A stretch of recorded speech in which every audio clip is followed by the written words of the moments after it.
जय श्री कृष्णा, जय श्री राम, जय श्री महाकाल।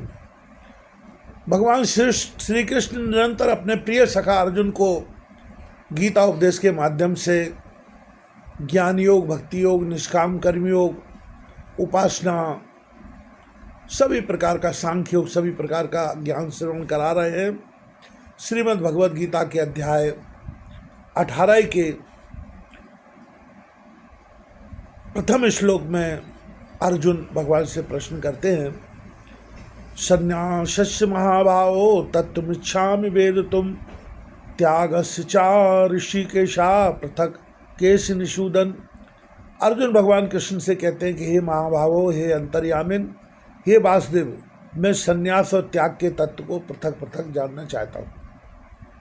श्री भगवान उत्तर देते हैं, काम्यानां कर्मणां न्यासं संन्यासं कवियो बिंदु सर्वकर्म फल त्यागम प्राहुस्त्यागम विचक्षणः।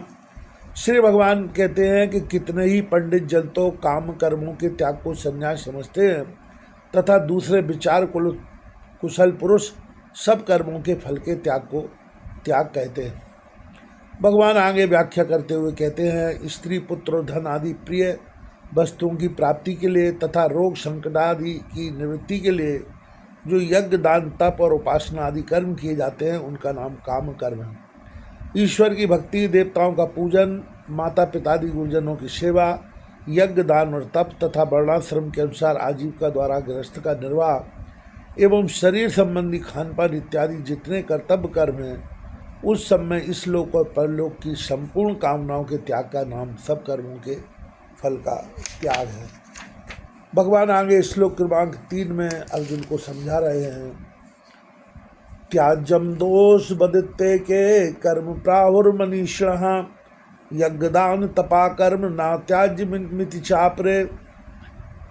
कई एक विद्वान ऐसा कहते हैं कि कर्म मात्र दोषयुक्त है इसलिए त्यागने के योग्य है, और दूसरे विद्वान यह कहते हैं कि यज्ञ, दान और तप रूप कर्म त्यागने योग्य नहीं है।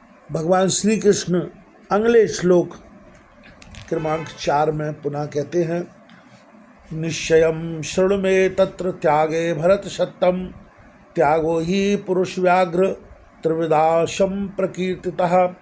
हे पुरुष श्रेष्ठ अर्जुन, संन्यास और त्याग इन दोनों में से पहले त्याग के विषय में तू मेरा निश्चय सुन, क्योंकि त्याग सात्विक, राजस और तामस वेद से 3 प्रकार का कहा गया है।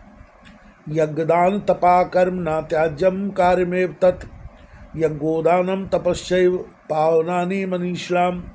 यज्ञ, दान और तपरूप कर्म त्याग करने के योग्य नहीं है, बल्कि वह तो अवश्य कर्तव्य है, क्योंकि यज्ञ, दान और तप ये तीनों ही कर्म बुद्धिमान पुरुषों को पवित्र करने वाले हैं। आगे भगवान श्लोक क्रमांक 6 में कहते हैं, एतान्नपि तु कर्माणि संगम त्यक्ता फलानि च कर्तव्यानीत में पार्थ निश्चितम मत मुत्तमम।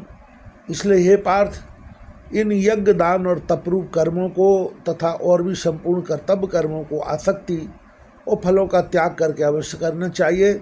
यह मेरा निश्चय किया हुआ उत्तम मत है। नियतस्तु संन्यासा कर्मणो नोपपद्यते मोहात् तस्य परित्यागस् तामस परिकीर्तितः। निषिद्ध काम कर्मों का तो स्वरूप से त्याग करना उचित ही है, किंतु नियत कर्म का स्वरूप से त्याग करना उचित नहीं है, इसलिए मोह के कारण उसका त्याग कर देना तामस त्याग कहा गया है। फिर भगवान कहते हैं कि दुख मित्येव यत् कर्म काय क्लेश भयात् त्यजेत सा कृत्वा राजसम त्यागम नहीं त्याग फलम लभेत। जो कुछ कर्म है वह सब दुख रूपी है, ऐसा समझकर यदि कोई शारीरिक क्लेश के भय से कर्तव्य कर्मों का त्याग कर दे तो वह ऐसा राजस त्याग करके त्याग के फल को किसी प्रकार भी नहीं पाता है। इसी भाव का श्लोक 48 भी इसी अध्याय का है, उसमें भी इसी प्रकार के भाव की व्याख्या भगवान श्री कृष्णचंद्र जी महाराज द्वारा की गई है।